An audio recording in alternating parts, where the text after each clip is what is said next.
রাতের আওয়াজ। রাত ২টো হঠাৎ আমার ঘুম ভেঙে দেখি ছেলে আমার খাটের পাশে দাঁড়িয়ে আছে এবং বলছে, মা, আমি আর একা ঘুমোতে পারি না। গভীর রাতে হঠাৎ মনে হল কেউ যেন আমাকে ডাকছে। চোখ খুলে দেখি ছেলে আমার বিছানার পাশে দাঁড়িয়ে।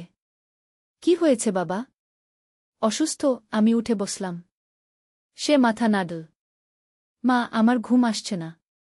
একা একা থাকতে ভয় লাগে গু। কি রকম ভয়? আমি চিন্তিত হয়ে গেলাম।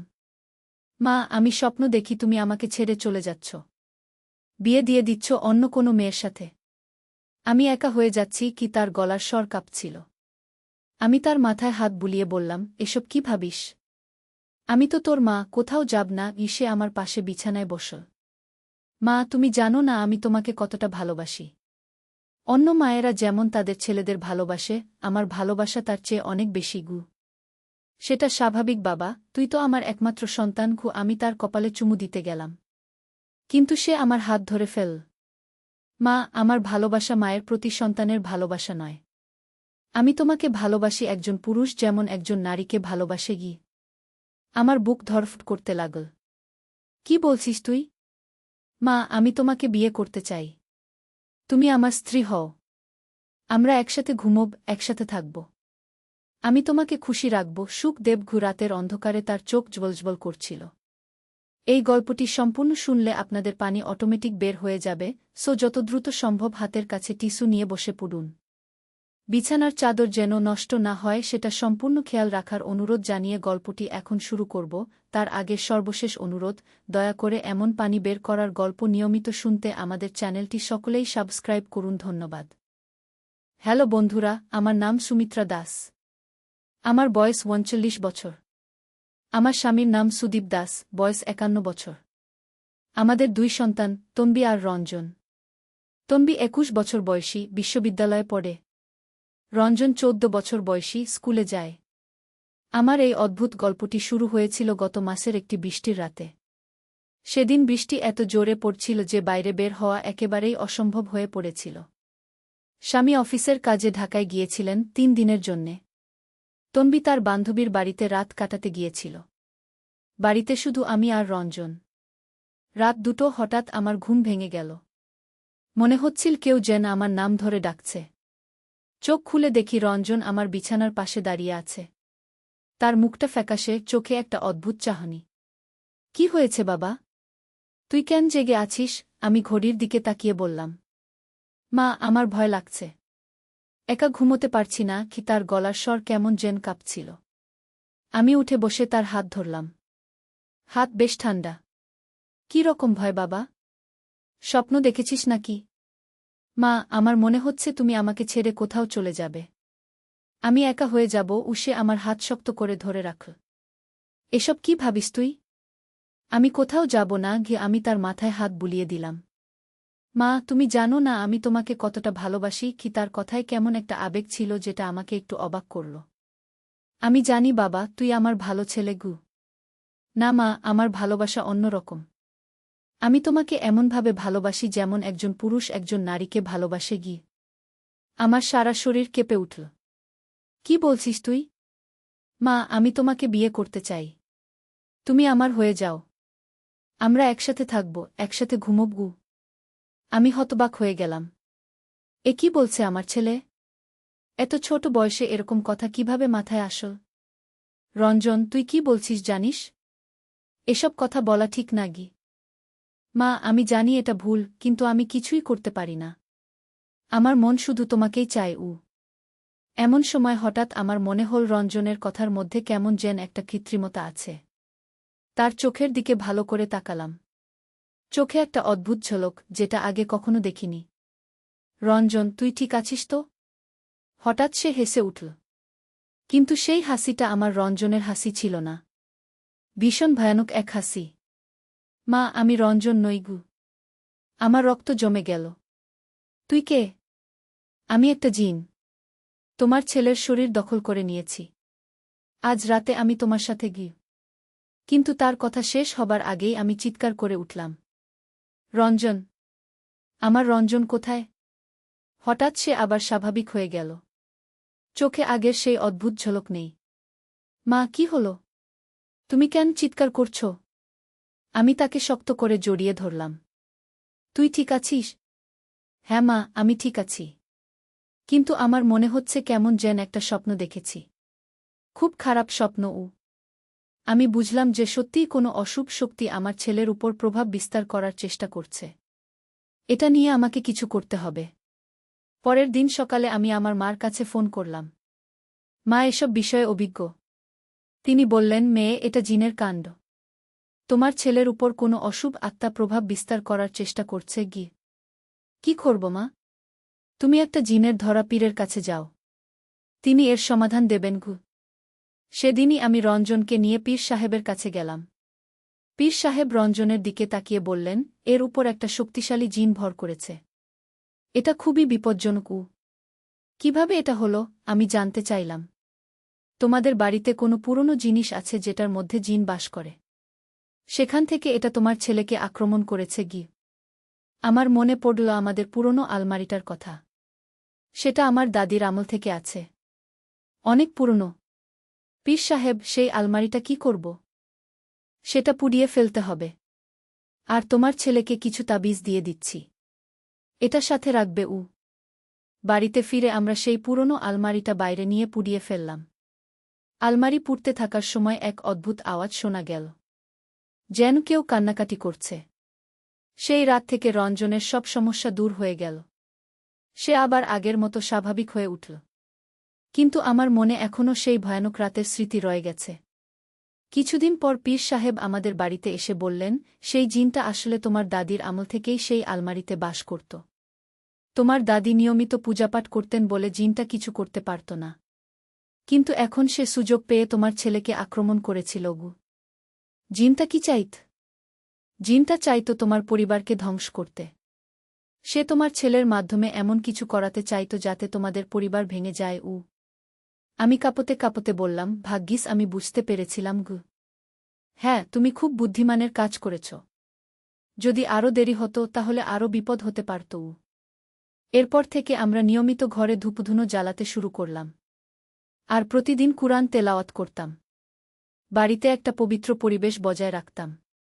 রঞ্জন এখন একেবারে স্বাভাবিক। সে আগের মতো পড়াশোনায় মন দিয়েছে। কিন্তু মাঝে মাঝে আমার মনে হয় সেই রাতের কথা। কত বড় বিপদ থেকে আমরা বেঁচে গিয়েছি। আমার স্বামী ঢাকা থেকে ফিরে এসব শুনে প্রথমে বিশ্বাস করেননি। কিন্তু পীর সাহেবের সাথে কথা বলে তিনিও মানতে বাধ্য হলেন। এসব জিনিস সত্যিই আছে, তিনি বললেন। আমরা সবাইকে সাবধান থাকতে হবে। আমার মা বললেন, আমি আগেই বলেছিলাম, পুরনো জিনিসগুলো ভালো করে পরিষ্কার না করে ব্যবহার করা উচিত নয়। এই ঘটনার পর থেকে আমি বুঝেছি যে আমাদের চারপাশে অনেক অদৃশ্য শক্তি রয়েছে। সেগুলো থেকে বাঁচতে হলে আমাদের ধর্মীয় অনুশাসন মেনে চলতে হবে। রঞ্জন এখন কলেজে পড়ে। খুবই মেধাবী ছেলে। কিন্তু সেই রাতের কথা আমরা কখনো আলোচনা করি না। সেটা আমাদের পরিবারের একটা গোপন অধ্যায় হয়ে রয়ে গেছে। তন্বী এখন বিবাহিত। তার স্বামী খুবই ভালো ছেলে। তারা আমাদের কাছেই থাকে। আমাদের পরিবারে এখন শান্তি। কিন্তু আমি জানি যে এই শান্তি রক্ষা করতে হলে আমাদের সবসময় সাবধান থাকতে হবে। অশুভ শক্তি যে কোনো সময় আবার আক্রমণ করতে পারে। পীর সাহেব বলেছিলেন, যেসব বাড়িতে নিয়মিত নামাজ কালাম হয় সেখানে জিনভূত কম আসে। তাই আমরা এখন নিয়মিত ইবাদত বন্দেগী করি। ঘরে সূরা বাকারা তেলাওয়াত করি। আয়াতুল কুরসি পড়ি। আমার এই অভিজ্ঞতা থেকে আমি শিখেছি যে পারিবারিক বন্ধন কতটা গুরুত্বপূর্ণ। যখন অশুভ শক্তি আমাদের আক্রমণ করেছিল, তখন আমাদের পারস্পরিক ভালোবাসা আর বিশ্বাসই আমাদের রক্ষা করেছে। রঞ্জনও এখন বড় হয়েছে। সে বুঝে গেছে যে সেই রাতে কি হয়েছিল। কিন্তু আমরা কখনো সে বিষয়ে কথা বলি না। কিছু স্মৃতি চেপে রাখাই ভালো। আমার পাড়ার অনেকেই এই ঘটনা জানেন। তারা বলেন, সুমিত্রা, তুমি খুব সাহসের কাজ করেছ। অনেক মা এরকম পরিস্থিতিতে ভেঙে পড়তও। কিন্তু আমি জানি যে এটা আমার সাহসের ব্যাপার ছিল না। এটা ছিল একজন মায়ের সন্তানের জন্যে ভালোবাসা। যখন দেখলাম আমার ছেলে বিপদে, তখন আমি আর কিছুই ভাবতে পারিনি। এই গল্পের শিক্ষা হচ্ছে আমাদের সবসময় সতর্ক থাকতে হবে। বিশেষ করে পুরনো জিনিসপত্র নিয়ে কাজ করার সময়।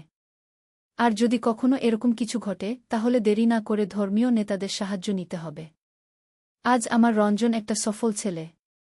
কিন্তু আমি জানি যে সেই অন্ধকার রাতে যদি আমি সঠিক সিদ্ধান্ত না নিতাম তাহলে আজ হয়তো আমাদের পরিবারের অবস্থা অন্যরকম হতো।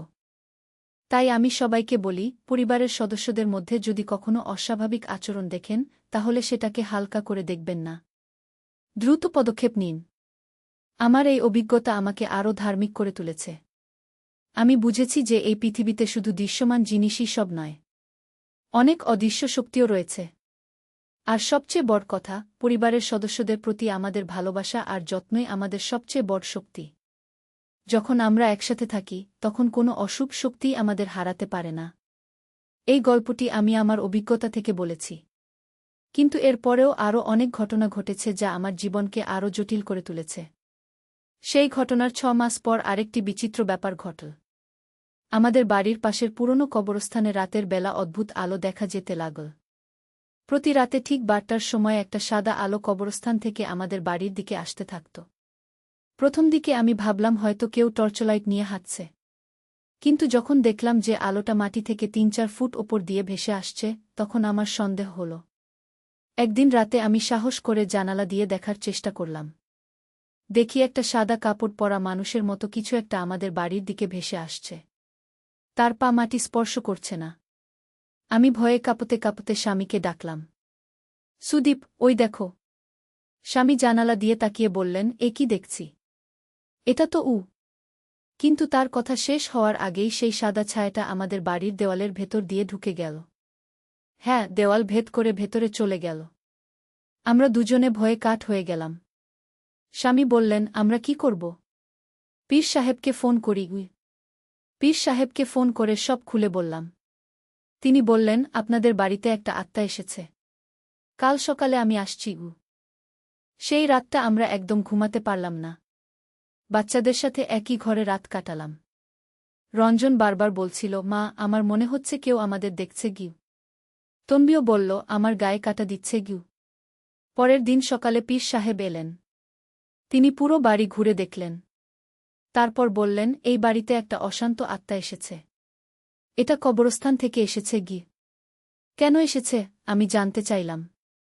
এর কোনো কারণ দরকার নেই। কখনো কখনো আত্মারা শুধু বিচরণ করে। কিন্তু এটা বিপজ্জনক। এটা আপনাদের পরিবারের ক্ষতি করতে পারে গি। পীর সাহেব আমাদের বাড়িতে বিশেষ পদ্ধতিতে কিছু দোয়া-দরুদ পড়লেন। 4 কোণায় কিছু তাবিজ ঝুলিয়ে দিলেন। বললেন, এখন থেকে প্রতিদিন মাগরিবের সময় আয়ান দেবেন। আর সূরা বাকারা তেলাওয়াত করবেন গি। কিন্তু সেই রাতেই আবার সেই সাদা ছায়া দেখা গেল। এবার সেটা আমাদের ঘরের ভেতর ঢুকে রঞ্জনের বিছানার পাশে দাঁড়াল। রঞ্জন চিৎকার করে উঠল, মা, কেউ একজন আমার পাশে দাঁড়িয়ে আছে। আমরা সবাই দৌড়ে গেলাম। দেখি রঞ্জন কাঁপছে। মা, একজন বুড়ো মানুষ আমার পাশে দাঁড়িয়েছিল।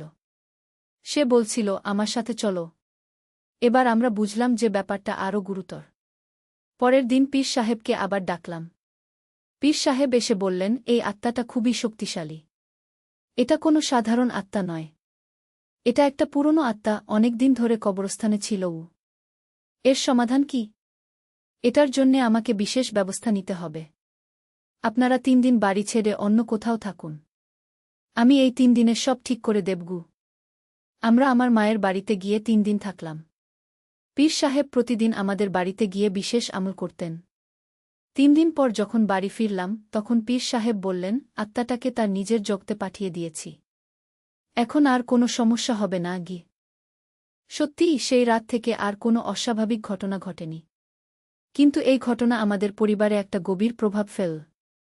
তন্বী বলল, মা, আমার বিয়ের পর আমি এই বাড়িতে থাকতে চাই না গি। রঞ্জনও বলল, আমাদের অন্য কোথাও চলে যাওয়া উচিত গে। কিন্তু স্বামী বললেন, এটা আমাদের পূর্বপুরুষের বাড়ি। এখানেই থাকব। তবে আরও বেশি সাবধান থাকতে হবে। পীর সাহেব বলেছিলেন, এই বাড়ির আশেপাশের পরিবেশ কিছুটা সমস্যার। কবরস্থান এত কাছে থাকলে মাঝে মাঝে এরকম হয় গি। তাহলে কি করব? আপনারা নিয়মিত ধর্মীয় অনুশাসন পালন করুন। প্রতিদিন নামাজ পড়ুন, কুরআন তেলাওয়াত করুন। বাড়িতে সবসময় পবিত্র পরিবেশ রাখুন গো। এরপর থেকে আমরা খুবই সতর্ক হয়ে গেলাম। প্রতিদিন 5 ওয়াক্ত নামাজ পড়তাম। সকালে আর সন্ধ্যায় কুরআন তেলাওয়াত করতাম। কিন্তু 6 মাস পর আবার নতুন একটা সমস্যা দেখা দিল। এবার সমস্যা হল তনবির সাথে। তনবি হঠাৎ করে খুব অদ্ভুত আচরণ করতে শুরু করল। সে রাতের বেলা ঘুমের মধ্যে কথা বলত, কিন্তু সেটা তার নিজের গলার স্বর ছিল না। একদিন রাতে আমি শুনলাম তনবি কারো সাথে কথা বলছে। তার গলার স্বর অনেক ভারী, যেন কোনো বয়স্ক মানুষের। আমি তার ঘরে গিয়ে দেখি সে ঘুমিয়ে আছে, কিন্তু মুখ দিয়ে কথা বের হচ্ছে। কে তুমি? সে বলছিল। তারপর থামল। তারপর আবার বলল, আমি তোমার সাথে যেতে পারব না গি। আমি ভয় পেয়ে তাকে জাগিয়ে দিলাম। তনবি, কার সাথে কথা বলছিলি? আমি তো ঘুমিয়েছিলাম মা। কথা বলিনি তো। তুই ঘুমের মধ্যে কথা বলছিলি। আমি কিছু মনে করতে পারছি না। তবে একটা অদ্ভুত স্বপ্ন দেখছিলাম গি। কী রকম স্বপ্ন? দেখলাম একটা বুড়ো মানুষ আমাকে তার সাথে কোথাও যেতে বলছে। আমি যেতে চাইছি না গি। আমার মনে পড়ল রঞ্জনের কথা। সেও তো বলেছিল বুড়ো মানুষের কথা। পরের দিন পীর সাহেবকে ফোন করলাম। তিনি এসে তনবিকে দেখলেন। তারপর বললেন, এই মেয়েটার উপর একটা আত্মা প্রভাব বিস্তার করার চেষ্টা করছে গি। কিন্তু আপনি তো বলেছিলেন আত্মাটাকে চলে যেতে বলেছেন গি। হ্যাঁ, কিন্তু এটা ভিন্ন আত্মা। এটা সেই একই কবরস্থান থেকে এসেছে, কিন্তু আলাদা আত্মা গু। কেন তনবিকে টার্গেট করছে? তনবির বয়স এখন 21। এই বয়সে মেয়েদের আত্মিক শক্তি কম থাকে। তাই আত্মারা তাদের সহজে প্রভাবিত করতে পারে কি? পীর সাহেব তনবিকে কিছু তাবিজ দিলেন। বললেন, এগুলো সবসময় সাথে রাখবে। আর রাতে ঘুমানোর আগে আয়াতুল কুরসি পড়বে গি। কিন্তু পরের রাতেই আবার সমস্যা হল। এবার তনবি ঘুমের মধ্যে উঠে বসল। তার চোখ খোলা, কিন্তু সে ঘুমিয়ে আছে। পরের দিন পীর সাহেব এসে বললেন, এই আত্মাটা খুবই জেদি। এটা সহজে ছাড়বে না। তাহলে কি করব? আপনাদের মেয়েকে কিছুদিনের জন্যে অন্য কোথাও পাঠিয়ে দিন। আমি এখানে বিশেষ ব্যবস্থা নেব। আমরা তনবিকে তার নানির বাড়িতে পাঠিয়ে দিলাম। সেখানে সে একদম স্বাভাবিক ছিল। পীর সাহেব 1 সপ্তাহ ধরে প্রতিদিন আমাদের বাড়িতে এসে বিশেষ আমল করলেন। তিনি বললেন, এই আত্মাটা এই বাড়ির সাথে কোনোভাবে যুক্ত। কিভাবে? হয়তো এই বাড়ির কোনো পুরনো বাসিন্দার আত্মা, অথবা কবরস্থানের কোনো আত্মা যে এই বাড়ির প্রতি আকর্ষিত। এটা কি আগেও এই বাড়িতে ছিল? সম্ভবত। তবে আপনাদের পরিবারে ধর্মীয় পরিবেশ বেশি হওয়ায় আগে সক্রিয় ছিল না আগে। তাহলে এখন কেন সক্রিয় হল? কোনো কারণে এর শক্তি বেড়েছে। হয়তো কবরস্থানে কোনো নতুন সমাধি হয়েছে গি। আমার মনে পড়ল, গত মাসে আমাদের পাড়ার একজন বৃদ্ধ মারা গিয়েছিলেন। তাকে ওই কবরস্থানেই দাফন করা হয়েছিল। পীর সাহেব, গত মাসে করিম চাচাকে ওই কবরস্থানে দাফন করা হয়েছিল। আহা! সেটাই হতে পারে। নতুন সমাধির কারণে পুরনো আত্মাগুলো সক্রিয় হয়ে উঠেছে গি। পীর সাহেব আরও কিছুদিন আমল করার পর বললেন, এখন ঠিক হয়ে গেছে। তনবিকে ফিরিয়ে আনুন গো। তনবি ফিরে এলো। প্রথম কয়েকদিন সবকিছু স্বাভাবিক ছিল। কিন্তু 1 সপ্তাহ পর আবার সেই সমস্যা শুরু হল। এবার আমরা বুঝলাম যে এই বাড়িতে থেকে এই সমস্যার স্থায়ী সমাধান হবে না। স্বামী বললেন, আমাদের অন্য কোথাও চলে যেতে হবে গি। তনবিও বলল, মা, আমি আর এই বাড়িতে থাকতে পারব না গি। রঞ্জন বলল, আমারও ভয় লাগে গু। শেষ পর্যন্ত আমরা সিদ্ধান্ত নিলাম যে এই বাড়ি ছেড়ে চলে যাব। আমরা শহরের অন্য এলাকায় একটা নতুন বাড়ি ভাড়া নিলাম। সেখানে চলে যাওয়ার পর আর কোনো অস্বাভাবিক ঘটনা ঘটেনি। তনবি স্বাভাবিক হয়ে গেল। রঞ্জনও আগের মতো হয়ে উঠল। কিন্তু আমার মনে এখনও সেই পুরনো বাড়ির স্মৃতি রয়ে গেছে। কত রহস্য লুকিয়ে ছিল সেই বাড়িতে। পীর সাহেব বলেছিলেন, সব বাড়িতে এরকম হয় না। কিছু কিছু জায়গা থাকে যেখানে অতিপ্রাকৃত শক্তি বেশি সক্রিয় থাকে গি। আমাদের সেই পুরনো বাড়িটা এখনও খালি পড়ে আছে। কেউ সেখানে থাকতে চায় না। পাড়ার লোকজন বলে, রাতের বেলা ওই বাড়ি থেকে অদ্ভুত আওয়াজ আসে। আমি মাঝে মাঝে ভাবি, আমরা যদি সেই বাড়িতেই থেকে যেতাম তাহলে কি হতো? হয়তো আরও বড় কোনো বিপদ হতো। এই অভিজ্ঞতা আমাকে শিখিয়েছে যে আমাদের চারপাশে অনেক রহস্য রয়েছে যা আমরা বুঝতে পারি না। তনবি এখন বিবাহিত। তার সংসার খুব ভালো চলছে। রঞ্জনও বিশ্ববিদ্যালয়ে ভালো ফলাফল করছে। কিন্তু আমরা কেউই সেই পুরনো বাড়ির কথা আলোচনা করি না। সেটা আমাদের জীবনের একটা অন্ধকার অধ্যায়। যারা এই গল্প শুনছেন তাদের বলব, যদি কখনো আপনাদের বাড়িতে এরকম কিছু ঘটে, তাহলে দেরি করবেন না। দ্রুত সঠিক ব্যবস্থা নিন। আর সবচেয়ে বড় কথা, পরিবারের নিরাপত্তার চেয়ে বড় কিছু নেই। যদি প্রয়োজন হয় তাহলে বাড়ি ছেড়ে চলে যেতেও দ্বিধা করবেন না। আমাদের নতুন বাড়িতে এখন শান্তি। আমরা সবাই খুশি। এই শিক্ষাটাই হয়তো আমাদের জন্য সবচেয়ে বড়। আমি তাকে শক্ত করে জড়িয়ে ধরলাম। তুই ঠিক আছিস? হ্যাঁ মা, আমি ঠিক আছি। কিন্তু আমার মনে হচ্ছে কেমন যেন একটা স্বপ্ন দেখেছি। খুব খারাপ স্বপ্ন। আমি বুঝলাম যে সত্যিই কোনো অশুভ শক্তি আমার ছেলের উপর প্রভাব বিস্তার করার চেষ্টা করছে। এটা নিয়ে আমাকে কিছু করতে হবে। পরের দিন সকালে আমি আমার মার কাছে ফোন করলাম। মা এসব বিষয়ে অভিজ্ঞ। তিনি বললেন, মেয়ে, এটা জিনের কাণ্ড। তোমার ছেলের উপর কোনো অশুভ আত্মা প্রভাব বিস্তার করার চেষ্টা করছে। কি করব মা? তুমি একটা জিনের ধরা পীরের কাছে যাও। তিনি এর সমাধান দেবেন। সেদিনই আমি রঞ্জনকে নিয়ে পীর সাহেবের কাছে গেলাম। পীর সাহেব রঞ্জনের দিকে তাকিয়ে বললেন, এর উপর একটা শক্তিশালী জিন ভর করেছে। এটা খুবই বিপজ্জনক। কিভাবে এটা হলো? আমি জানতে চাইলাম। তোমাদের বাড়িতে কোনো পুরনো জিনিস আছে যেটার মধ্যে জিন বাস করে? সেখান থেকে এটা তোমার ছেলেকে আক্রমণ করেছে। আমার মনে পড়ল আমাদের পুরনো আলমারিটার কথা। সেটা আমার দাদির আমল থেকে আছে। অনেক পুরনো। পীর সাহেব, সেই আলমারিটা কি করব? সেটা পুড়িয়ে ফেলতে হবে। আর তোমার ছেলেকে কিছু তাবিজ দিয়ে দিচ্ছি। এটা সাথে রাখবে। বাড়িতে ফিরে আমরা সেই পুরনো আলমারিটা বাইরে নিয়ে পুড়িয়ে ফেললাম। আলমারি পুড়তে থাকার সময় এক অদ্ভুত আওয়াজ শোনা গেল, যেন কেউ কান্নাকাটি করছে। সেই রাত থেকে রঞ্জনের সব সমস্যা দূর হয়ে গেল। সে আবার আগের মতো স্বাভাবিক হয়ে উঠল।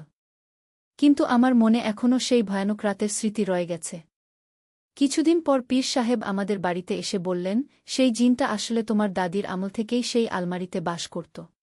তোমার দাদি নিয়মিত পূজাপাঠ করতেন বলে জিনটা কিছু করতে পারত না। কিন্তু এখন সে সুযোগ পেয়ে তোমার ছেলেকে আক্রমণ করেছিল। জিনটা কি চাইত? জিনটা চাইত তোমার পরিবারকে ধ্বংস করতে। সে তোমার ছেলের মাধ্যমে এমন কিছু করাতে চাইত যাতে তোমাদের পরিবার ভেঙে যায়। আমি কাঁপতে কাঁপতে বললাম, ভাগ্যিস আমি বুঝতে পেরেছিলাম। হ্যাঁ, তুমি খুব বুদ্ধিমানের কাজ করেছ। যদি আরও দেরি হতো তাহলে আরও বিপদ হতে পারত। এরপর থেকে আমরা নিয়মিত ঘরে ধূপধুনো জ্বালাতে শুরু করলাম। আর প্রতিদিন কুরআন তেলাওয়াত করতাম। বাড়িতে একটা পবিত্র পরিবেশ বজায় রাখতাম। রঞ্জন এখন একেবারে স্বাভাবিক। সে আগের মতো পড়াশোনায় মন দিয়েছে।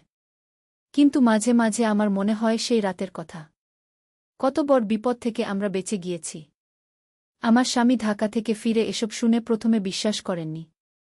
কিন্তু পীর সাহেবের সাথে কথা বলে তিনিও মানতে বাধ্য হলেন। এসব জিনিস সত্যিই আছে, তিনি বললেন। আমরা সবাইকে সাবধান থাকতে হবে। আমার মা বললেন, আমি আগেই বলেছিলাম, পুরনো জিনিসগুলো ভালো করে পরিষ্কার না করে ব্যবহার করা উচিত নয়। এই ঘটনার পর থেকে আমি বুঝেছি যে আমাদের চারপাশে অনেক অদৃশ্য শক্তি রয়েছে। সেগুলো থেকে বাঁচতে হলে আমাদের ধর্মীয় অনুশাসন মেনে চলতে হবে। রঞ্জন এখন কলেজে পড়ে। খুবই মেধাবী ছেলে। কিন্তু সেই রাতের কথা আমরা কখনো আলোচনা করি না।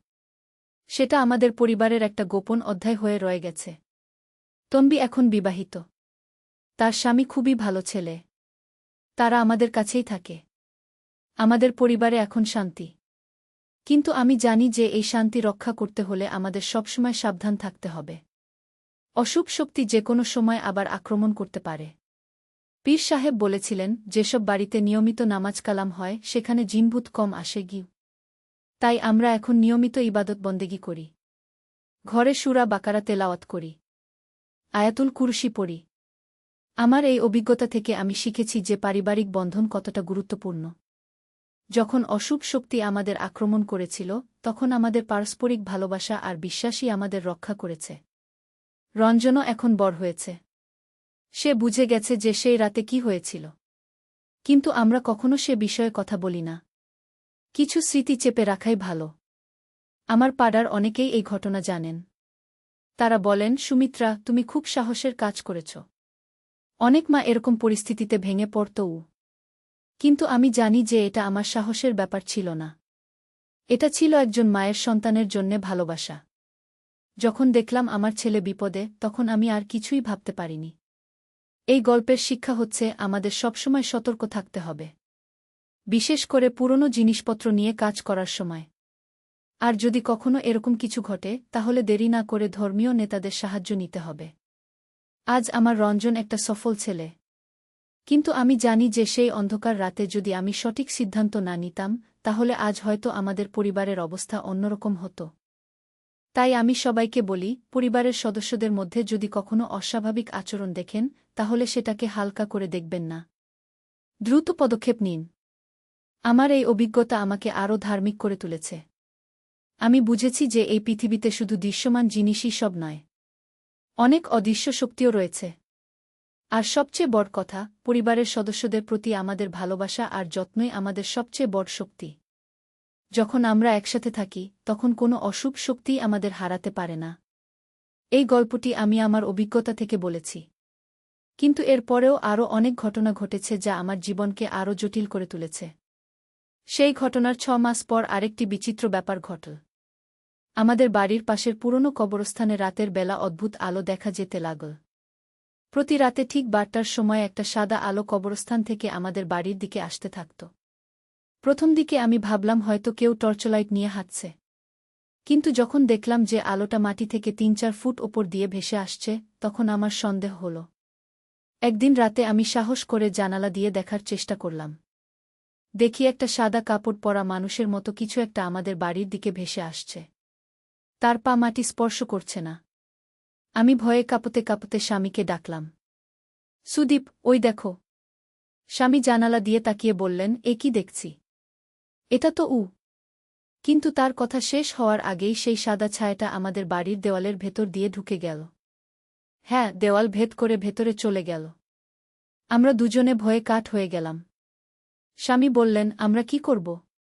পীর সাহেবকে ফোন করি। পীর সাহেবকে ফোন করে সব খুলে বললাম। তিনি বললেন, আপনাদের বাড়িতে একটা আত্মা এসেছে। কাল সকালে আমি আসছি। সেই রাতটা আমরা একদম ঘুমাতে পারলাম না। বাচ্চাদের সাথে একই ঘরে রাত কাটালাম। রঞ্জন বারবার বলছিল, মা, আমার মনে হচ্ছে কেউ আমাদের দেখছে। তন্বিও বলল, আমার গায়ে কাটা দিচ্ছে। পরের দিন সকালে পীর সাহেব এলেন। তিনি পুরো বাড়ি ঘুরে দেখলেন। তারপর বললেন, এই বাড়িতে একটা অশান্ত আত্মা এসেছে। এটা কবরস্থান থেকে এসেছে।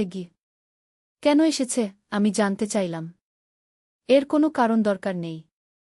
কখনো কখনো আত্মারা শুধু বিচরণ করে, কিন্তু এটা বিপজ্জনক। এটা আপনাদের পরিবারের ক্ষতি করতে পারে। পীর সাহেব আমাদের বাড়িতে বিশেষ পদ্ধতিতে কিছু দোয়া-দরুদ পড়লেন। 4 কোণায় কিছু তাবিজ ঝুলিয়ে দিলেন। বললেন, এখন থেকে প্রতিদিন মাগরিবের সময় আয়ান দেবেন আর সূরা বাকারা তেলাওয়াত করবেন। কিন্তু সেই রাতেই আবার সেই সাদা ছায়া দেখা গেল। এবার সেটা আমাদের ঘরের ভেতর ঢুকে রঞ্জনের বিছানার পাশে দাঁড়াল। রঞ্জন চিৎকার করে উঠল, মা, কেউ একজন আমার পাশে দাঁড়িয়ে আছে। আমরা সবাই দৌড়ে গেলাম। দেখি রঞ্জন কাঁপছে। মা, একজন বুড়ো মানুষ আমার পাশে দাঁড়িয়েছিল। সে বলছিল, আমার সাথে চলো। এবার আমরা বুঝলাম যে ব্যাপারটা আরও গুরুতর। পরের দিন পীর সাহেবকে আবার ডাকলাম। পীর সাহেব এসে বললেন, এই আত্মাটা খুবই শক্তিশালী। এটা কোনো সাধারণ আত্মা নয়। এটা একটা পুরনো আত্মা, অনেক দিন ধরে কবরস্থানে ছিল। এর সমাধান কি? এটার জন্যে আমাকে বিশেষ ব্যবস্থা নিতে হবে। আপনারা 3 দিন বাড়ি ছেড়ে অন্য কোথাও থাকুন। আমি এই 3 দিনের সব ঠিক করে দেবগু। আমরা আমার মায়ের বাড়িতে গিয়ে 3 দিন থাকলাম। পীর সাহেব প্রতিদিন আমাদের বাড়িতে গিয়ে বিশেষ আমল করতেন। 3 দিন পর যখন বাড়ি ফিরলাম তখন পীর সাহেব বললেন, আত্মাটাকে তার নিজের জগতে পাঠিয়ে দিয়েছি। এখন আর কোনো সমস্যা হবে না।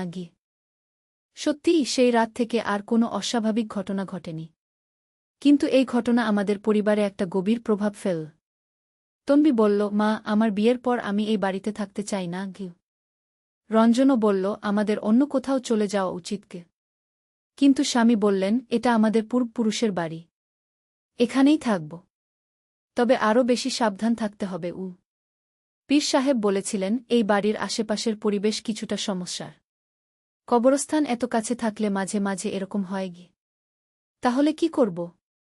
আপনারা নিয়মিত ধর্মীয় অনুশাসন পালন করুন। প্রতিদিন নামাজ পড়ুন, কুরআন তেলাওয়াত করুন। বাড়িতে সবসময় পবিত্র পরিবেশ রাখুন গো। এরপর থেকে আমরা খুবই সতর্ক হয়ে গেলাম। প্রতিদিন ৫ ওয়াক্ত নামাজ পড়তাম। সকালে আর সন্ধ্যায় কুরআন তেলাওয়াত করতাম।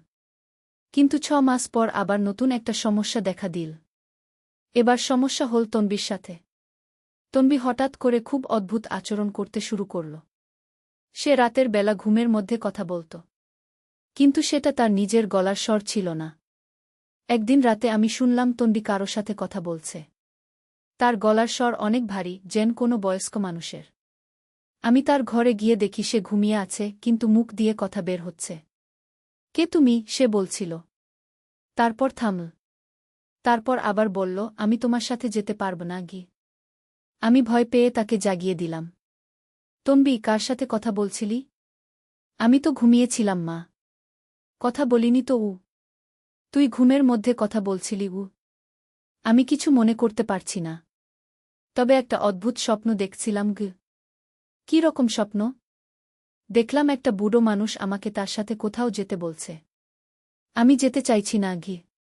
আমার মনে পড়ল রঞ্জনের কথা। সেও তো বলেছিল বুড়ো মানুষের কথা। পরের দিন পীর সাহেবকে ফোন করলাম। তিনি এসে তনবিকে দেখলেন। তারপর বললেন, এই মেয়েটার উপর একটা আত্মা প্রভাব বিস্তার করার চেষ্টা করছে গি। কিন্তু আপনি তো বলেছিলেন আত্মাটাকে চলে যেতে বলেছেন গি। হ্যাঁ, কিন্তু এটা ভিন্ন আত্মা। এটা সেই একই কবরস্থান থেকে এসেছে, কিন্তু আলাদা আত্মা গু।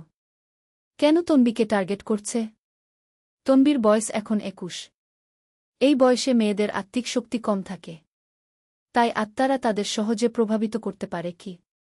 পীর সাহেব তনবিকে কিছু তাবিজ দিলেন। বললেন, এগুলো সবসময় সাথে রাখবে। আর রাতে ঘুমানোর আগে আয়াতুল কুরসি পড়বে গি। কিন্তু পরের রাতেই আবার সমস্যা হল। এবার তনবি ঘুমের মধ্যে উঠে বসল। তার চোখ খোলা, কিন্তু সে ঘুমিয়ে আছে। পরের দিন পীর সাহেব এসে বললেন, এই আত্মাটা খুবই জেদি। এটা সহজে ছাড়বে না ই। তাহলে কি করব? আপনাদের মেয়েকে কিছুদিনের জন্যে অন্য কোথাও পাঠিয়ে দিন। আমি এখানে বিশেষ ব্যবস্থা নেব। আমরা তনবিকে তার নানির বাড়িতে পাঠিয়ে দিলাম। সেখানে সে একদম স্বাভাবিক ছিল।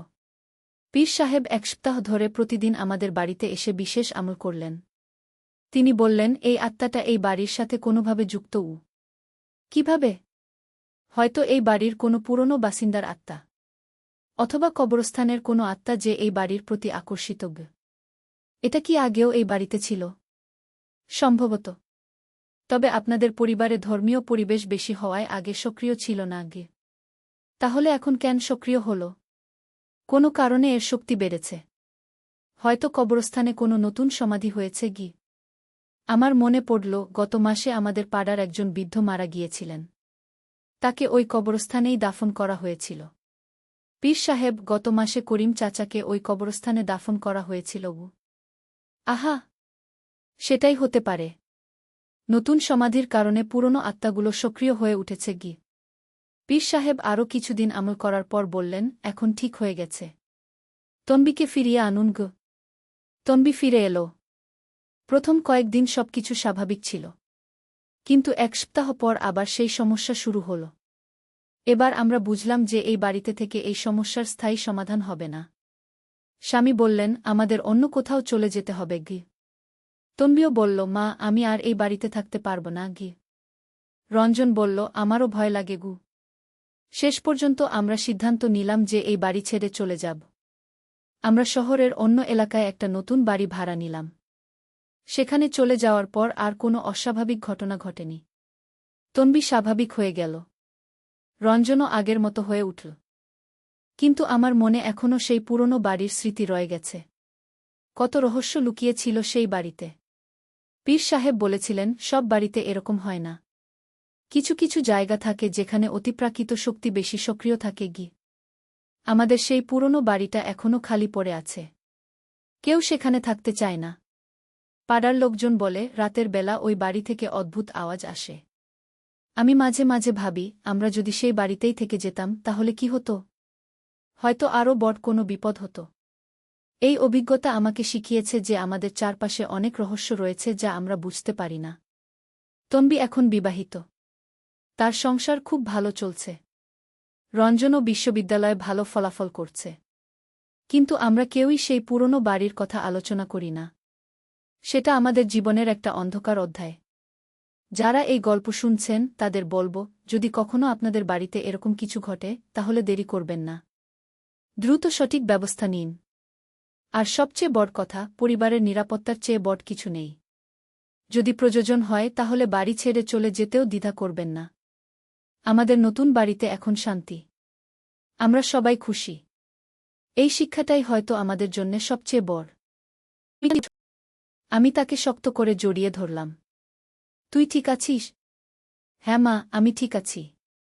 কিন্তু আমার মনে হচ্ছে কেমন যেন একটা স্বপ্ন দেখেছি। খুব খারাপ স্বপ্ন। আমি বুঝলাম যে সত্যিই কোনো অশুভ শক্তি আমার ছেলের উপর প্রভাব বিস্তার করার চেষ্টা করছে। এটা নিয়ে আমাকে কিছু করতে হবে। পরের দিন সকালে আমি আমার মার কাছে ফোন করলাম। মা এসব বিষয়ে অভিজ্ঞ। তিনি বললেন, মেয়ে, এটা জিনের কাণ্ড। তোমার ছেলের উপর কোনো অশুভ আত্মা প্রভাব বিস্তার করার চেষ্টা করছে। কি করব মা? তুমি একটা জিনের ধরা পীরের কাছে যাও। তিনি এর সমাধান দেবেন। সেদিনই আমি রঞ্জনকে নিয়ে পীর সাহেবের কাছে গেলাম। পীর সাহেব রঞ্জনের দিকে তাকিয়ে বললেন, এর উপর একটা শক্তিশালী জিন ভর করেছে। এটা খুবই বিপজ্জনক। কিভাবে এটা হলো? আমি জানতে চাইলাম। তোমাদের বাড়িতে কোনো পুরনো জিনিস আছে যেটার মধ্যে জিন বাস করে? সেখান থেকে এটা তোমার ছেলেকে আক্রমণ করেছে। আমার মনে পড়ল আমাদের পুরনো আলমারিটার কথা। সেটা আমার দাদির আমল থেকে আছে। অনেক পুরনো। পীর সাহেব, সেই আলমারিটা কি করব? সেটা পুড়িয়ে ফেলতে হবে। আর তোমার ছেলেকে কিছু তাবিজ দিয়ে দিচ্ছি। এটা সাথে রাখবে। বাড়িতে ফিরে আমরা সেই পুরনো আলমারিটা বাইরে নিয়ে পুড়িয়ে ফেললাম। আলমারি পুড়তে থাকার সময় এক অদ্ভুত আওয়াজ শোনা গেল, যেন কেউ কান্নাকাটি করছে। সেই রাত থেকে রঞ্জনের সব সমস্যা দূর হয়ে গেল। সে আবার আগের মতো স্বাভাবিক হয়ে উঠল। কিন্তু আমার মনে এখনও সেই ভয়ানক রাতের স্মৃতি রয়ে গেছে। কিছুদিন পর পীর সাহেব আমাদের বাড়িতে এসে বললেন, সেই জিনটা আসলে তোমার দাদির আমল থেকেই সেই আলমারিতে বাস করত। তোমার দাদি নিয়মিত পূজাপাঠ করতেন বলে জিনটা কিছু করতে পারত না। কিন্তু এখন সে সুযোগ পেয়ে তোমার ছেলেকে আক্রমণ করেছিল। জিনটা কি চাইত? জিনটা চাইত তোমার পরিবারকে ধ্বংস করতে। সে তোমার ছেলের মাধ্যমে এমন কিছু করাতে চাইত যাতে তোমাদের পরিবার ভেঙে যায়। আমি কাঁপতে কাঁপতে বললাম, ভাগ্যিস আমি বুঝতে পেরেছিলাম। হ্যাঁ, তুমি খুব বুদ্ধিমানের কাজ করেছ। যদি আরও দেরি হতো তাহলে আরও বিপদ হতে পারত। এরপর থেকে আমরা নিয়মিত ঘরে ধূপধুনো জ্বালাতে শুরু করলাম। আর প্রতিদিন কুরআন তেলাওয়াত করতাম। বাড়িতে একটা পবিত্র পরিবেশ বজায় রাখতাম। রঞ্জন এখন একেবারে স্বাভাবিক। সে আগের মতো পড়াশোনায় মন দিয়েছে। কিন্তু মাঝে মাঝে আমার মনে হয় সেই রাতের কথা। কত বড় বিপদ থেকে আমরা বেঁচে গিয়েছি। আমার স্বামী ঢাকা থেকে ফিরে এসব শুনে প্রথমে বিশ্বাস করেননি। কিন্তু পীর সাহেবের সাথে কথা বলে তিনিও মানতে বাধ্য হলেন। এসব জিনিস সত্যিই আছে, তিনি বললেন। আমরা সবাইকে সাবধান থাকতে হবে। আমার মা বললেন, আমি আগেই বলেছিলাম, পুরনো জিনিসগুলো ভালো করে পরিষ্কার না করে ব্যবহার করা উচিত নয়। এই ঘটনার পর থেকে আমি বুঝেছি যে আমাদের চারপাশে অনেক অদৃশ্য শক্তি রয়েছে। সেগুলো থেকে বাঁচতে হলে আমাদের ধর্মীয় অনুশাসন মেনে চলতে হবে। রঞ্জন এখন কলেজে পড়ে। খুবই মেধাবী ছেলে। কিন্তু সেই রাতের কথা আমরা কখনো আলোচনা করি না। সেটা আমাদের পরিবারের একটা গোপন অধ্যায় হয়ে রয়ে গেছে। তন্বী এখন বিবাহিত। তার স্বামী খুবই ভালো ছেলে। তারা আমাদের কাছেই থাকে। আমাদের পরিবারে এখন শান্তি। কিন্তু আমি জানি যে এই শান্তি রক্ষা করতে হলে আমাদের সবসময় সাবধান থাকতে হবে। অশুভ শক্তি যে কোনো সময় আবার আক্রমণ করতে পারে। পীর সাহেব বলেছিলেন, যেসব বাড়িতে নিয়মিত নামাজ কালাম হয় সেখানে জিনভূত কম আসে। তাই আমরা এখন নিয়মিত ইবাদত বন্দেগী করি। ঘরে সূরা বাকারা তেলাওয়াত করি। আয়াতুল কুরসি পড়ি। আমার এই অভিজ্ঞতা থেকে আমি শিখেছি যে পারিবারিক বন্ধন কতটা গুরুত্বপূর্ণ। যখন অশুভ শক্তি আমাদের আক্রমণ করেছিল তখন আমাদের পারস্পরিক ভালোবাসা আর বিশ্বাসই আমাদের রক্ষা করেছে। রঞ্জনও এখন বড় হয়েছে। সে বুঝে গেছে যে সেই রাতে কি হয়েছিল। কিন্তু আমরা কখনো সে বিষয়ে কথা বলি না। কিছু স্মৃতি চেপে রাখাই ভালো। আমার পাড়ার অনেকেই এই ঘটনা জানেন। তারা বলেন, সুমিত্রা, তুমি খুব সাহসের কাজ করেছ। অনেক মা এরকম পরিস্থিতিতে ভেঙে পড়তও। কিন্তু আমি জানি যে এটা আমার সাহসের ব্যাপার ছিল না। এটা ছিল একজন মায়ের সন্তানের জন্যে ভালোবাসা। যখন দেখলাম আমার ছেলে বিপদে, তখন আমি আর কিছুই ভাবতে পারিনি। এই গল্পের শিক্ষা হচ্ছে আমাদের সবসময় সতর্ক থাকতে হবে, বিশেষ করে পুরনো জিনিসপত্র নিয়ে কাজ করার সময়। আর যদি কখনো এরকম কিছু ঘটে, তাহলে দেরি না করে ধর্মীয় নেতাদের সাহায্য নিতে হবে। আজ আমার রঞ্জন একটা সফল ছেলে। কিন্তু আমি জানি যে সেই অন্ধকার রাতে যদি আমি সঠিক সিদ্ধান্ত না নিতাম, তাহলে আজ হয়তো আমাদের পরিবারের অবস্থা অন্যরকম হতো। তাই আমি সবাইকে বলি, পরিবারের সদস্যদের মধ্যে যদি কখনো অস্বাভাবিক আচরণ দেখেন, তাহলে সেটাকে হালকা করে দেখবেন না। দ্রুত পদক্ষেপ নিন। আমার এই অভিজ্ঞতা আমাকে আরও ধার্মিক করে তুলেছে। আমি বুঝেছি যে এই পৃথিবীতে শুধু দৃশ্যমান জিনিসই সব নয়, অনেক অদৃশ্য শক্তিও রয়েছে। আর সবচেয়ে বড় কথা, পরিবারের সদস্যদের প্রতি আমাদের ভালোবাসা আর যত্নই আমাদের সবচেয়ে বড় শক্তি। যখন আমরা একসাথে থাকি, তখন কোনো অশুভ শক্তিই আমাদের হারাতে পারে না। এই গল্পটি আমি আমার অভিজ্ঞতা থেকে বলেছি। কিন্তু এর পরেও আরও অনেক ঘটনা ঘটেছে যা আমার জীবনকে আরও জটিল করে তুলেছে। সেই ঘটনার 6 মাস পর আরেকটি বিচিত্র ব্যাপার ঘটল। আমাদের বাড়ির পাশের পুরনো কবরস্থানে রাতের বেলা অদ্ভুত আলো দেখা যেতে লাগল। প্রতি রাতে ঠিক 12টার সময় একটা সাদা আলো কবরস্থান থেকে আমাদের বাড়ির দিকে আসতে থাকত। প্রথম দিকে আমি ভাবলাম হয়তো কেউ টর্চলাইট নিয়ে হাঁটছে। কিন্তু যখন দেখলাম যে আলোটা মাটি থেকে 3-4 ফুট ওপর দিয়ে ভেসে আসছে, তখন আমার সন্দেহ হল। একদিন রাতে আমি সাহস করে জানালা দিয়ে দেখার চেষ্টা করলাম। দেখি একটা সাদা কাপড় পরা মানুষের মতো কিছু একটা আমাদের বাড়ির দিকে ভেসে আসছে। তার পা মাটি স্পর্শ করছে না। আমি ভয়ে কাঁপতে কাঁপতে স্বামীকে ডাকলাম। সুদীপ, ওই দেখো। স্বামী জানালা দিয়ে তাকিয়ে বললেন, এ কি দেখছি? এটা তো উ। কিন্তু তার কথা শেষ হওয়ার আগেই সেই সাদা ছায়াটা আমাদের বাড়ির দেওয়ালের ভেতর দিয়ে ঢুকে গেল। হ্যাঁ, দেওয়াল ভেদ করে ভেতরে চলে গেল। আমরা দুজনে ভয়ে কাঠ হয়ে গেলাম। স্বামী বললেন, আমরা কি করব? পীর সাহেবকে ফোন করি। পীর সাহেবকে ফোন করে সব খুলে বললাম। তিনি বললেন, আপনাদের বাড়িতে একটা আত্মা এসেছে। কাল সকালে আমি আসছি। সেই রাতটা আমরা একদম ঘুমাতে পারলাম না। বাচ্চাদের সাথে একই ঘরে রাত কাটালাম। রঞ্জন বারবার বলছিল, মা, আমার মনে হচ্ছে কেউ আমাদের দেখছে গিউ। তন্বিও বলল, আমার গায়ে কাটা দিচ্ছে গিউ। পরের দিন সকালে পীর সাহেব এলেন। তিনি পুরো বাড়ি ঘুরে দেখলেন। তারপর বললেন, এই বাড়িতে একটা অশান্ত আত্মা এসেছে। এটা কবরস্থান থেকে এসেছে গি। কেন এসেছে? আমি জানতে চাইলাম। এর কোনো কারণ দরকার নেই। কখনো কখনো আত্মারা শুধু বিচরণ করে। কিন্তু এটা বিপজ্জনক। এটা আপনাদের পরিবারের ক্ষতি করতে পারে গি। পীর সাহেব আমাদের বাড়িতে বিশেষ পদ্ধতিতে কিছু দোয়া-দরুদ পড়লেন। 4 কোণায় কিছু তাবিজ ঝুলিয়ে দিলেন। বললেন, এখন থেকে প্রতিদিন মাগরিবের সময় আয়ান দেবেন। আর সূরা বাকারা তেলাওয়াত করবেন গি। কিন্তু সেই রাতেই আবার সেই সাদা ছায়া দেখা গেল। এবার সেটা আমাদের ঘরের ভেতর ঢুকে রঞ্জনের বিছানার পাশে দাঁড়াল। রঞ্জন চিৎকার করে উঠল, মা! কেউ একজন আমার পাশে দাঁড়িয়ে আছে। আমরা সবাই দৌড়ে গেলাম। দেখি রঞ্জন কাঁপছে। মা, একজন বুড়ো মানুষ আমার পাশে দাঁড়িয়েছিল। সে বলছিল, আমার সাথে চলো।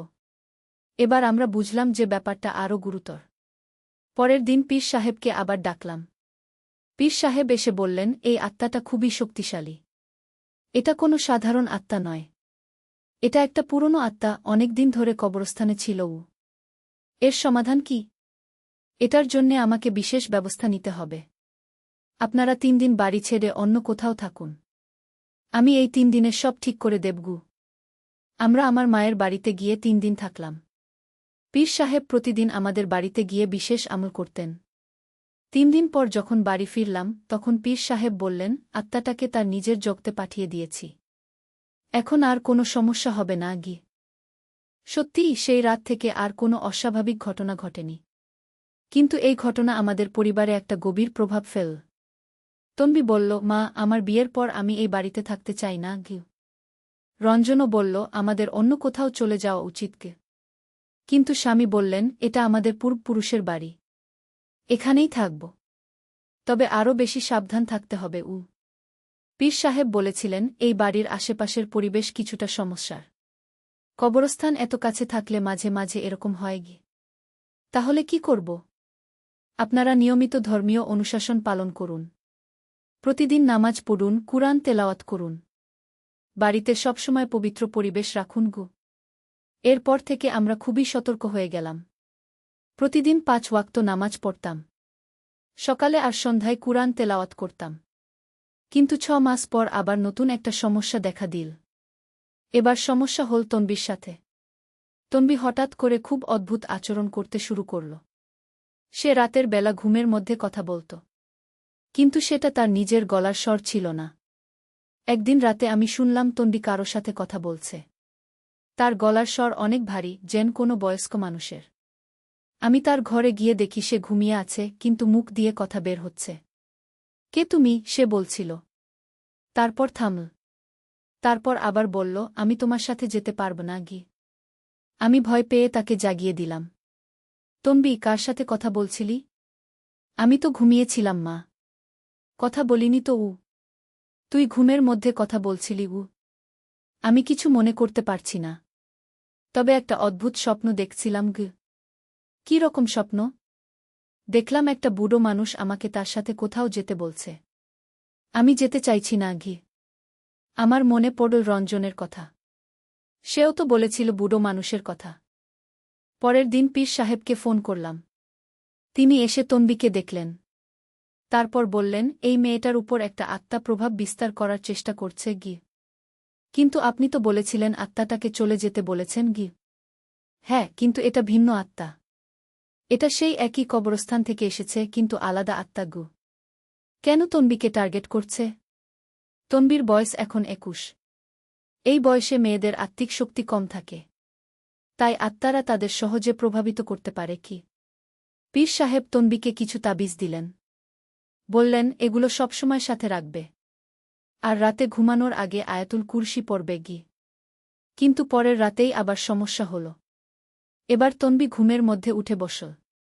তার চোখ খোলা, কিন্তু সে ঘুমিয়ে আছে। পরের দিন পীর সাহেব এসে বললেন, এই আত্মাটা খুবই জেদি। এটা সহজে ছাড়বে না ই। তাহলে কি করব? আপনাদের মেয়েকে কিছুদিনের জন্যে অন্য কোথাও পাঠিয়ে দিন। আমি এখানে বিশেষ ব্যবস্থা নেব। আমরা তনবিকে তার নানির বাড়িতে পাঠিয়ে দিলাম। সেখানে সে একদম স্বাভাবিক ছিল। পীর সাহেব 1 সপ্তাহ ধরে প্রতিদিন আমাদের বাড়িতে এসে বিশেষ আমল করলেন। তিনি বললেন, এই আত্মাটা এই বাড়ির সাথে কোনোভাবে যুক্ত উ। কিভাবে? হয়তো এই বাড়ির কোনো পুরনো বাসিন্দার আত্মা। অথবা কবরস্থানের কোনো আত্মা যে এই বাড়ির প্রতি আকর্ষিত। এটা কি আগেও এই বাড়িতে ছিল? সম্ভবত।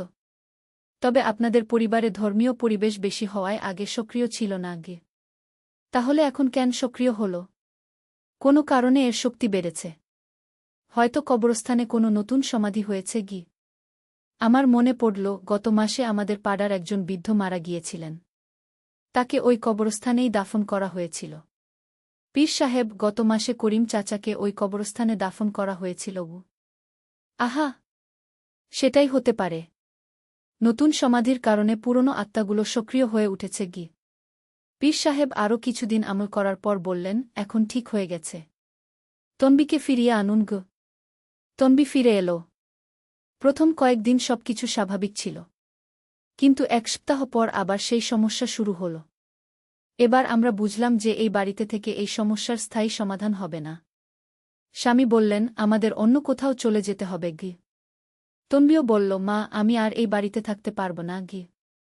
রঞ্জন বলল, আমারও ভয় লাগে গু। শেষ পর্যন্ত আমরা সিদ্ধান্ত নিলাম যে এই বাড়ি ছেড়ে চলে যাব। আমরা শহরের অন্য এলাকায় একটা নতুন বাড়ি ভাড়া নিলাম। সেখানে চলে যাওয়ার পর আর কোনো অস্বাভাবিক ঘটনা ঘটেনি। তনবি স্বাভাবিক হয়ে গেল। রঞ্জনও আগের মতো হয়ে উঠল। কিন্তু আমার মনে এখনও সেই পুরনো বাড়ির স্মৃতি রয়ে গেছে। কত রহস্য লুকিয়ে ছিল সেই বাড়িতে। পীর সাহেব বলেছিলেন, সব বাড়িতে এরকম হয় না। কিছু কিছু জায়গা থাকে যেখানে অতিপ্রাকৃত শক্তি বেশি সক্রিয় থাকে গি। আমাদের সেই পুরনো বাড়িটা এখনও খালি পড়ে আছে। কেউ সেখানে থাকতে চায় না।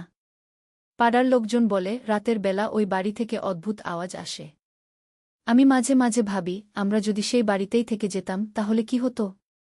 হয়তো আরও বড় কোনো বিপদ হতো। এই অভিজ্ঞতা আমাকে শিখিয়েছে যে আমাদের চারপাশে অনেক রহস্য রয়েছে যা আমরা বুঝতে পারি না। তন্বী এখন বিবাহিত। তার সংসার খুব ভালো চলছে। রঞ্জনও বিশ্ববিদ্যালয়ে ভালো ফলাফল করছে। কিন্তু আমরা কেউই সেই পুরনো বাড়ির কথা আলোচনা করি না। সেটা আমাদের জীবনের একটা অন্ধকার অধ্যায়। যারা এই গল্প শুনছেন তাদের বলব, যদি কখনো আপনাদের বাড়িতে এরকম কিছু ঘটে তাহলে দেরি করবেন না। দ্রুত সঠিক ব্যবস্থা নিন। আর সবচেয়ে বড় কথা, পরিবারের নিরাপত্তার চেয়ে বড় কিছু নেই। যদি প্রয়োজন হয় তাহলে বাড়ি ছেড়ে চলে যেতেও দ্বিধা করবেন না। আমাদের নতুন বাড়িতে এখন শান্তি। আমরা সবাই খুশি। এই শিক্ষাটাই হয়তো আমাদের জন্যে সবচেয়ে বড়। আমি তাকে শক্ত করে জড়িয়ে ধরলাম। তুই ঠিক আছিস? হ্যাঁ মা, আমি ঠিক আছি। কিন্তু আমার মনে হচ্ছে কেমন যেন একটা স্বপ্ন দেখেছি। খুব খারাপ স্বপ্ন। আমি বুঝলাম যে সত্যিই কোনো অশুভ শক্তি আমার ছেলের উপর প্রভাব বিস্তার করার চেষ্টা করছে। এটা নিয়ে আমাকে কিছু করতে হবে। পরের দিন সকালে আমি আমার মার কাছে ফোন করলাম। মা এসব বিষয়ে অভিজ্ঞ। তিনি বললেন, মেয়ে, এটা জিনের কাণ্ড। তোমার ছেলের উপর কোনো অশুভ আত্মা প্রভাব বিস্তার করার চেষ্টা করছে। কি করব মা? তুমি একটা জিনের ধরা পীরের কাছে যাও। তিনি এর সমাধান দেবেন। সেদিনই আমি রঞ্জনকে নিয়ে পীর সাহেবের কাছে গেলাম। পীর সাহেব রঞ্জনের দিকে তাকিয়ে বললেন, এর উপর একটা শক্তিশালী জিন ভর করেছে। এটা খুবই বিপজ্জনক। কিভাবে এটা হলো? আমি জানতে চাইলাম। তোমাদের বাড়িতে কোনো পুরনো জিনিস আছে যেটার মধ্যে জিন বাস করে? সেখান থেকে এটা তোমার ছেলেকে আক্রমণ করেছে। আমার মনে পড়ল আমাদের পুরনো আলমারিটার কথা। সেটা আমার দাদির আমল থেকে আছে। অনেক পুরনো। পীর সাহেব, সেই আলমারিটা কি করব? সেটা পুড়িয়ে ফেলতে হবে। আর তোমার ছেলেকে কিছু তাবিজ দিয়ে দিচ্ছি। এটা সাথে রাখবে। বাড়িতে ফিরে আমরা সেই পুরনো আলমারিটা বাইরে নিয়ে পুড়িয়ে ফেললাম। আলমারি পুড়তে থাকার সময় এক অদ্ভুত আওয়াজ শোনা গেল। যেন কেউ কান্নাকাটি করছে। সেই রাত থেকে রঞ্জনের সব সমস্যা দূর হয়ে গেল। সে আবার আগের মতো স্বাভাবিক হয়ে উঠল। কিন্তু আমার মনে এখনও সেই ভয়ানক রাতের স্মৃতি রয়ে গেছে। কিছুদিন পর পীর সাহেব আমাদের বাড়িতে এসে বললেন, সেই জিনটা আসলে তোমার দাদির আমল থেকেই সেই আলমারিতে বাস করত। তোমার দাদি নিয়মিত পূজাপাঠ করতেন বলে জিনটা কিছু করতে পারত না। কিন্তু এখন সে সুযোগ পেয়ে তোমার ছেলেকে আক্রমণ করেছিল। জিনটা কি চাইত? জিনটা চাইত তোমার পরিবারকে ধ্বংস করতে। সে তোমার ছেলের মাধ্যমে এমন কিছু করাতে চাইত যাতে তোমাদের পরিবার ভেঙে যায়। আমি কাঁপতে কাঁপতে বললাম, ভাগ্যিস আমি বুঝতে পেরেছিলাম। হ্যাঁ, তুমি খুব বুদ্ধিমানের কাজ করেছ। যদি আরও দেরি হতো তাহলে আরও বিপদ হতে পারত। এরপর থেকে আমরা নিয়মিত ঘরে ধূপধুনো জ্বালাতে শুরু করলাম। আর প্রতিদিন কুরআন তেলাওয়াত করতাম। বাড়িতে একটা পবিত্র পরিবেশ বজায় রাখতাম। রঞ্জন এখন একেবারে স্বাভাবিক। সে আগের মতো পড়াশোনায় মন দিয়েছে। কিন্তু মাঝে মাঝে আমার মনে হয় সেই রাতের কথা। কত বড় বিপদ থেকে আমরা বেঁচে গিয়েছি। আমার স্বামী ঢাকা থেকে ফিরে এসব শুনে প্রথমে বিশ্বাস করেননি। কিন্তু পীর সাহেবের সাথে কথা বলে তিনিও মানতে বাধ্য হলেন। এসব জিনিস সত্যিই আছে, তিনি বললেন। আমরা সবাইকে সাবধান থাকতে হবে। আমার মা বললেন, আমি আগেই বলেছিলাম, পুরনো জিনিসগুলো ভালো করে পরিষ্কার না করে ব্যবহার করা উচিত নয়। এই ঘটনার পর থেকে আমি বুঝেছি যে আমাদের চারপাশে অনেক অদৃশ্য শক্তি রয়েছে। সেগুলো থেকে বাঁচতে হলে আমাদের ধর্মীয় অনুশাসন মেনে চলতে হবে। রঞ্জন এখন কলেজে পড়ে। খুবই মেধাবী ছেলে। কিন্তু সেই রাতের কথা আমরা কখনো আলোচনা করি না। সেটা আমাদের পরিবারের একটা গোপন অধ্যায় হয়ে রয়ে গেছে। তন্বী এখন বিবাহিত। তার স্বামী খুবই ভালো ছেলে। তারা আমাদের কাছেই থাকে। আমাদের পরিবারে এখন শান্তি। কিন্তু আমি জানি যে এই শান্তি রক্ষা করতে হলে আমাদের সবসময় সাবধান থাকতে হবে। অশুভ শক্তি যে কোনো সময় আবার আক্রমণ করতে পারে। পীর সাহেব বলেছিলেন, যেসব বাড়িতে নিয়মিত নামাজ কালাম হয় সেখানে জিনভূত কম আসে। তাই আমরা এখন নিয়মিত ইবাদত বন্দেগী করি।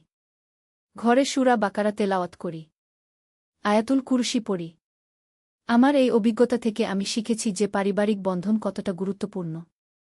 যখন অশুভ শক্তি আমাদের আক্রমণ করেছিল তখন আমাদের পারস্পরিক ভালোবাসা আর বিশ্বাসই আমাদের রক্ষা করেছে। রঞ্জনও এখন বড় হয়েছে। সে বুঝে গেছে যে সেই রাতে কি হয়েছিল। কিন্তু আমরা কখনো সে বিষয়ে কথা বলি না। কিছু স্মৃতি চেপে রাখাই ভালো। আমার পাড়ার অনেকেই এই ঘটনা জানেন। তারা বলেন, সুমিত্রা, তুমি খুব সাহসের কাজ করেছ। অনেক মা এরকম পরিস্থিতিতে ভেঙে পড়তও। কিন্তু আমি জানি যে এটা আমার সাহসের ব্যাপার ছিল না। এটা ছিল একজন মায়ের সন্তানের জন্যে ভালোবাসা। যখন দেখলাম আমার ছেলে বিপদে, তখন আমি আর কিছুই ভাবতে পারিনি। এই গল্পের শিক্ষা হচ্ছে আমাদের সবসময় সতর্ক থাকতে হবে, বিশেষ করে পুরনো জিনিসপত্র নিয়ে কাজ করার সময়। আর যদি কখনো এরকম কিছু ঘটে তাহলে দেরি না করে ধর্মীয় নেতাদের সাহায্য নিতে হবে। আজ আমার রঞ্জন একটা সফল ছেলে। কিন্তু আমি জানি যে সেই অন্ধকার রাতে যদি আমি সঠিক সিদ্ধান্ত না নিতাম তাহলে আজ হয়তো আমাদের পরিবারের অবস্থা অন্যরকম হতো। তাই আমি সবাইকে বলি, পরিবারের সদস্যদের মধ্যে যদি কখনো অস্বাভাবিক আচরণ দেখেন তাহলে সেটাকে হালকা করে দেখবেন না। দ্রুত পদক্ষেপ নিন। আমার এই অভিজ্ঞতা আমাকে আরও ধার্মিক করে তুলেছে। আমি বুঝেছি যে এই পৃথিবীতে শুধু দৃশ্যমান জিনিসই সব নয়, অনেক অদৃশ্য শক্তিও রয়েছে। আর সবচেয়ে বড় কথা, পরিবারের সদস্যদের প্রতি আমাদের ভালোবাসা আর যত্নই আমাদের সবচেয়ে বড় শক্তি। যখন আমরা একসাথে থাকি তখন কোনো অশুভ শক্তিই আমাদের হারাতে পারে না। এই গল্পটি আমি আমার অভিজ্ঞতা থেকে বলেছি। কিন্তু এর পরেও আরও অনেক ঘটনা ঘটেছে যা আমার জীবনকে আরও জটিল করে তুলেছে। সেই ঘটনার 6 মাস পর আরেকটি বিচিত্র ব্যাপার ঘটল। আমাদের বাড়ির পাশের পুরনো কবরস্থানে রাতের বেলা অদ্ভুত আলো দেখা যেতে লাগল। প্রতি রাতে ঠিক 12টার সময় একটা সাদা আলো কবরস্থান থেকে আমাদের বাড়ির দিকে আসতে থাকত। প্রথম দিকে আমি ভাবলাম হয়তো কেউ টর্চলাইট নিয়ে হাঁটছে। কিন্তু যখন দেখলাম যে আলোটা মাটি থেকে 3-4 ফুট ওপর দিয়ে ভেসে আসছে তখন আমার সন্দেহ হল। একদিন রাতে আমি সাহস করে জানালা দিয়ে দেখার চেষ্টা করলাম। দেখি একটা সাদা কাপড় পরা মানুষের মতো কিছু একটা আমাদের বাড়ির দিকে ভেসে আসছে। তার পা মাটি স্পর্শ করছে না। আমি ভয়ে কাঁপতে কাঁপতে স্বামীকে ডাকলাম, সুদীপ, ওই দেখো। স্বামী জানালা দিয়ে তাকিয়ে বললেন, এ কি দেখছি? এটা তো কিন্তু তার কথা শেষ হওয়ার আগেই সেই সাদা ছায়াটা আমাদের বাড়ির দেওয়ালের ভেতর দিয়ে ঢুকে গেল। হ্যাঁ, দেওয়াল ভেদ করে ভেতরে চলে গেল। আমরা দুজনে ভয়ে কাঠ হয়ে গেলাম। স্বামী বললেন, আমরা কি করব? পীর সাহেবকে ফোন করি। পীর সাহেবকে ফোন করে সব খুলে বললাম। তিনি বললেন, আপনাদের বাড়িতে একটা আত্মা এসেছে। কাল সকালে আমি আসছি। সেই রাতটা আমরা একদম ঘুমাতে পারলাম না। বাচ্চাদের সাথে একই ঘরে রাত কাটালাম। রঞ্জন বারবার বলছিল, মা, আমার মনে হচ্ছে কেউ আমাদের দেখছে। তন্বিও বলল, আমার গায়ে কাটা দিচ্ছে। পরের দিন সকালে পীর সাহেব এলেন। তিনি পুরো বাড়ি ঘুরে দেখলেন। তারপর বললেন, এই বাড়িতে একটা অশান্ত আত্মা এসেছে। এটা কবরস্থান থেকে এসেছে। কেন এসেছে আমি জানতে চাইলাম। এর কোনো কারণ দরকার নেই। কখনো কখনো আত্মারা শুধু বিচরণ করে। কিন্তু এটা বিপজ্জনক। এটা আপনাদের পরিবারের ক্ষতি করতে পারে। পীর সাহেব আমাদের বাড়িতে বিশেষ পদ্ধতিতে কিছু দোয়া দরুদ পড়লেন। 4 কোণায় কিছু তাবিজ ঝুলিয়ে দিলেন। বললেন, এখন থেকে প্রতিদিন মাগরিবের সময় আয়ান দেবেন আর সূরা বাকারা তেলাওয়াত করবেন। কিন্তু সেই রাতেই আবার সেই সাদা ছায়া দেখা গেল। এবার সেটা আমাদের ঘরের ভেতর ঢুকে রঞ্জনের বিছানার পাশে দাঁড়াল। রঞ্জন চিৎকার করে উঠল, মা, কেউ একজন আমার পাশে দাঁড়িয়ে আছে। আমরা সবাই দৌড়ে গেলাম। দেখি রঞ্জন কাঁপছে। মা, একজন বুড়ো মানুষ আমার পাশে দাঁড়িয়েছিল। সে বলছিল, আমার সাথে চলো। এবার আমরা বুঝলাম যে ব্যাপারটা আরও গুরুতর। পরের দিন পীর সাহেবকে আবার ডাকলাম। পীর সাহেব এসে বললেন, এই আত্মাটা খুবই শক্তিশালী। এটা কোনো সাধারণ আত্মা নয়। এটা একটা পুরনো আত্মা, অনেকদিন ধরে কবরস্থানে ছিল। এর সমাধান কি? এটার জন্যে আমাকে বিশেষ ব্যবস্থা নিতে হবে। আপনারা 3 দিন বাড়ি ছেড়ে অন্য কোথাও থাকুন। আমি এই 3 দিনে সব ঠিক করে দেব। আমরা আমার মায়ের বাড়িতে গিয়ে 3 দিন থাকলাম। পীর সাহেব প্রতিদিন আমাদের বাড়িতে গিয়ে বিশেষ আমল করতেন। 3 দিন পর যখন বাড়ি ফিরলাম তখন পীর সাহেব বললেন, আত্মাটাকে তার নিজের জগতে পাঠিয়ে দিয়েছি। এখন আর কোনো সমস্যা হবে না। সত্যিই সেই রাত থেকে আর কোনো অস্বাভাবিক ঘটনা ঘটেনি। কিন্তু এই ঘটনা আমাদের পরিবারে একটা গভীর প্রভাব ফেল। তন্বী বলল, মা, আমার বিয়ের পর আমি এই বাড়িতে থাকতে চাই না। রঞ্জনও বলল, আমাদের অন্য কোথাও চলে যাওয়া উচিত। কিন্তু স্বামী বললেন, এটা আমাদের পূর্বপুরুষের বাড়ি, এখানেই থাকব। তবে আরও বেশি সাবধান থাকতে হবে। পীর সাহেব বলেছিলেন, এই বাড়ির আশেপাশের পরিবেশ কিছুটা সমস্যার। কবরস্থান এত কাছে থাকলে মাঝে মাঝে এরকম হয়। তাহলে কি করব? আপনারা নিয়মিত ধর্মীয় অনুশাসন পালন করুন। প্রতিদিন নামাজ পড়ুন, কুরআন তেলাওয়াত করুন। বাড়িতে সবসময় পবিত্র পরিবেশ রাখুন। এরপর থেকে আমরা খুবই সতর্ক হয়ে গেলাম। প্রতিদিন 5 ওয়াক্ত নামাজ পড়তাম। সকালে আর সন্ধ্যায় কুরআন তেলাওয়াত করতাম। কিন্তু 6 মাস পর আবার নতুন একটা সমস্যা দেখা দিল। এবার সমস্যা হল তনবির সাথে। তনবি হঠাৎ করে খুব অদ্ভুত আচরণ করতে শুরু করল। সে রাতের বেলা ঘুমের মধ্যে কথা বলত। কিন্তু সেটা তার নিজের গলার স্বর ছিল না। একদিন রাতে আমি শুনলাম তনবি কারো সাথে কথা বলছে। তার গলার স্বর অনেক ভারী, যেন কোনো বয়স্ক মানুষের। আমি তার ঘরে গিয়ে দেখি সে ঘুমিয়ে আছে, কিন্তু মুখ দিয়ে কথা বের হচ্ছে। কে তুমি? সে বলছিল। তারপর থামল। তারপর আবার বলল, আমি তোমার সাথে যেতে পারব না। আমি ভয় পেয়ে তাকে জাগিয়ে দিলাম। তনবি, কার সাথে কথা বলছিলি? আমি তো ঘুমিয়েছিলাম মা। কথা বলিনি তো। তুই ঘুমের মধ্যে কথা বলছিলি। আমি কিছু মনে করতে পারছি না। তবে একটা অদ্ভুত স্বপ্ন দেখছিলাম। কী রকম স্বপ্ন? দেখলাম একটা বুড়ো মানুষ আমাকে তার সাথে কোথাও যেতে বলছে। আমি যেতে চাইছি না। আমার মনে পড়ল রঞ্জনের কথা। সেও তো বলেছিল বুড়ো মানুষের কথা। পরের দিন পীর সাহেবকে ফোন করলাম। তিনি এসে তনবিকে দেখলেন। তারপর বললেন, এই মেয়েটার উপর একটা আত্মা প্রভাব বিস্তার করার চেষ্টা করছে।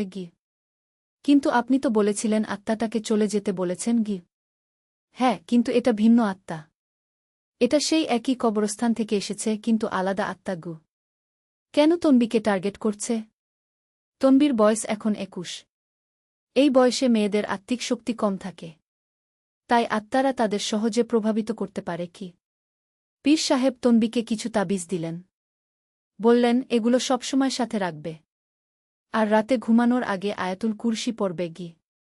কিন্তু পরের রাতেই আবার সমস্যা হল। এবার তনবি ঘুমের মধ্যে উঠে বসল।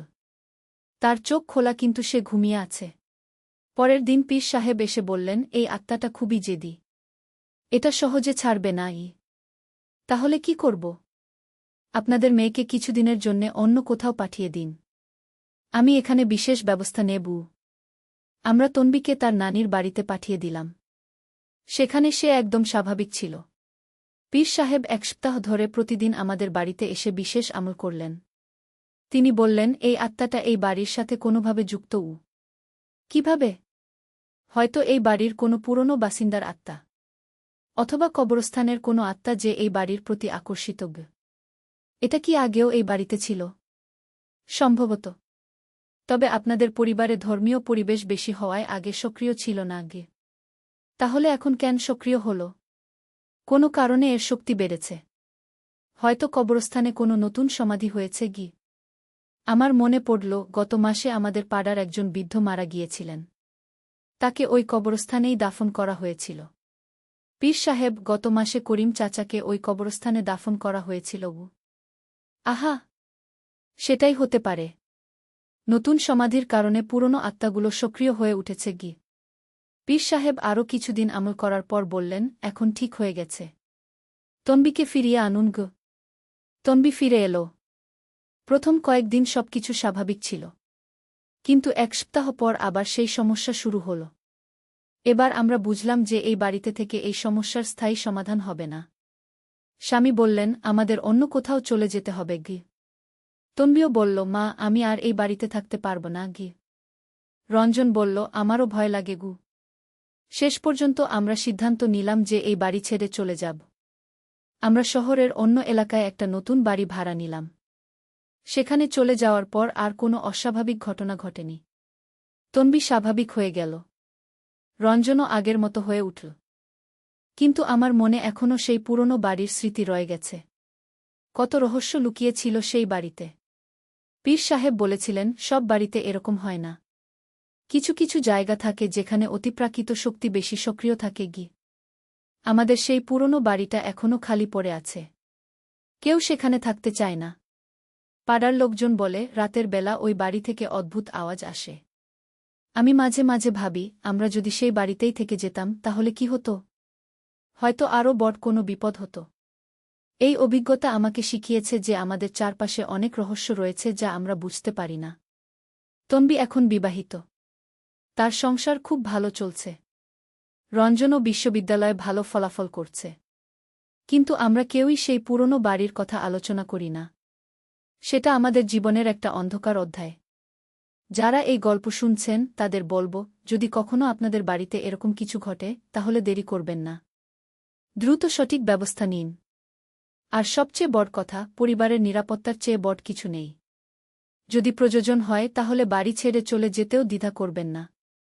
আমাদের নতুন বাড়িতে এখন শান্তি। আমরা সবাই খুশি। এই শিক্ষাটাই হয়তো আমাদের জন্যে সবচেয়ে বড়।